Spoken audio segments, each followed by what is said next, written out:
Pa ja sam živala jedan sasvim uobičajen život. I onda sam osjetila bol u desnoj dojci koji se povremeno javljao i nestajao.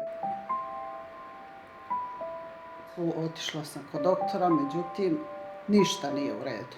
Rak dojke koji se proširio na limfne žlezde. Tu sam mislila da je kraj.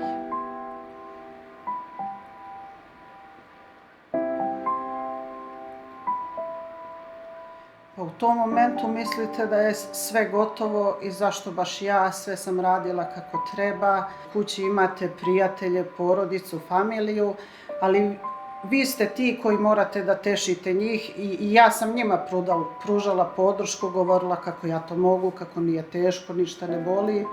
Glumila. Kad sam došla kući, otišla u udruženje i tu sam upoznala Danicu koja je tu bila pre mene, prošla ovaj put koji mene čeka. Se otvorite i tu ste stvarno ono što jeste i pokažete kako se osjećate, da se plašite, da mislite da ne možete, da plačete i onda kad ste među istima, onda vam je lakše i vidite da rješenje postoji. I onda sa tog dna na koje ste upali, počinjete polako da se dižete.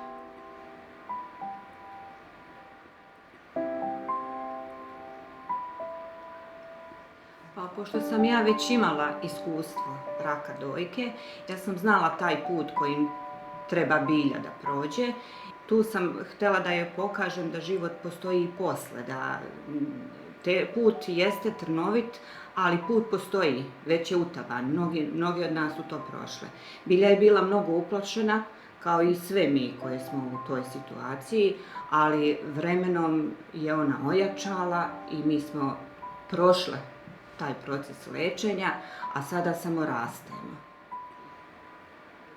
Prijatelji, porodica, oni imaju strah, ali da probaju da taj strah nekako kanališu, jer dovoljno je straha što ima osoba koja je obolela.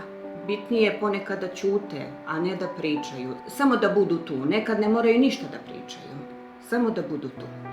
Uvijek treba da podržimo jedni druge, da damo jedni drugima nadu za bolje sutra, da budemo tu jedni za druge, jer svakome je od nas potrebna pomoć. Znači, niko ne mora i ne može sam. Znači, budite tu jedni za druge, ponašajte se normalno, znači ne može sve biti dobro, ali hajde zajedno krenite od tog lošeg, kroz tugu, bol i plač i onda ćete ugledati svetlost i kad plačete zajedno, posle ćete moći da se smejete zajedno i da nastavite da uživate u životu.